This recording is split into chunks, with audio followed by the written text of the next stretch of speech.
Hello, this is Donna for Change, and I would like to read something to you. Boundaries are not drawn to keep someone out, but to protect what's important. I'll read that again. Boundaries are not drawn to keep someone out, but to protect what's important. I wanted to read that because in my experience working with others, I've heard over and over again, oh, but when I put up boundaries, I am making it difficult for others to connect with me. I'm saying that you aren't as important as what I'm doing right now. And I can't do that. I can't say that. That's not true. What is not true is that boundaries are made to keep someone out. They're to protect what's important, perhaps to protect the person who you are concerned about, that they will feel like they're being kicked to the curb because of your boundaries. The truth is, we are bound to ourselves or to others. A lack of boundaries means that there are boundaries, but they are the other person's boundaries, and we are going and doing according to what they desire. Boundaries are there regardless. It's only a matter of whose boundaries you will choose to protect. If you're bound to yourself, you're also bound to what's important to you. Is it your health, your family, extended family and friends, your career, your business, spiritual activities, your community? You set boundaries to protect those things. When we allow others to set boundaries for us, those things are in jeopardy. It is really crucial that you understand the difference, that we understand the difference, because each of us are put in situations every day where boundaries are at play. And thinking that we're protecting others by not setting boundaries only means that you are playing by their boundaries.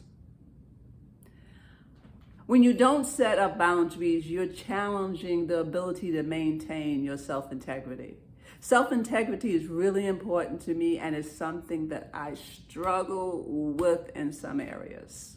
I believe it's important because if we let ourselves down, if we constantly lie to ourselves,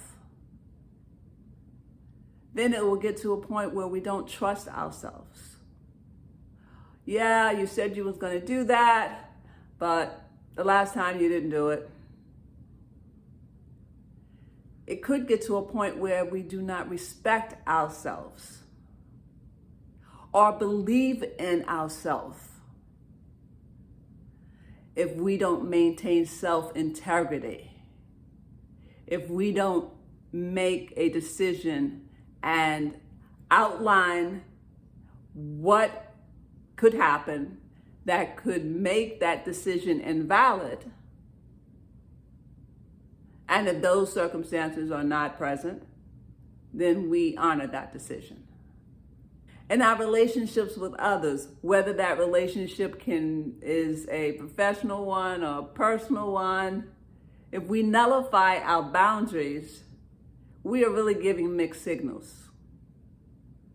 Even if it's because we say to ourselves, based on what they text or called, I think this is important, I'm going to respond to them now. Or it could be that you're working on an assignment and that assignment is not in your wheelhouse, not something you enjoy doing, creating your budget, struggling on how you are going to strategically market.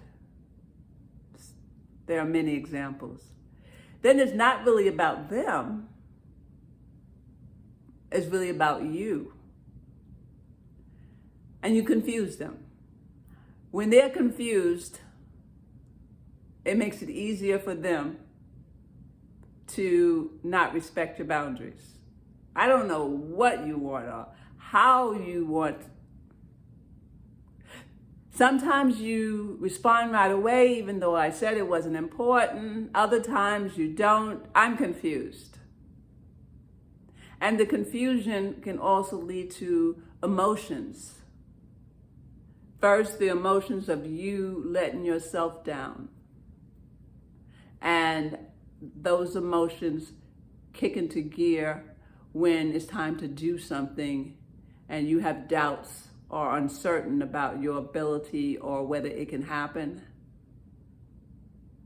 That's when you need to have strong belief in yourself. And self-integrity makes that happen. On the other side, emotions come up for the other person. It could be your best friend, your spouse, your partner, colleagues, friend, anyone. They could start believing, well, it seems like I'm only important when she feels I'm important or he feels I'm important. You don't want those kind of emotions, and you definitely don't want them to experience that kind of emotion, because guess what? That's not what you mean. Thus, when we are being what we call kind-hearted and we're going to break our boundary and reach out, it's just setting up a stage for confusion. The truth is, you have to choose which boundary you're going to stick with, yours or theirs. Of course, when it comes to work, you have to do it very delicately, and it takes some time to maneuver from the side of the fence where they totally crush your boundaries to the side of the fence where there's some kind of understanding of what will or will not be tolerated. Don't get caught off guard as it relates to whether we're bound to our boundaries or others.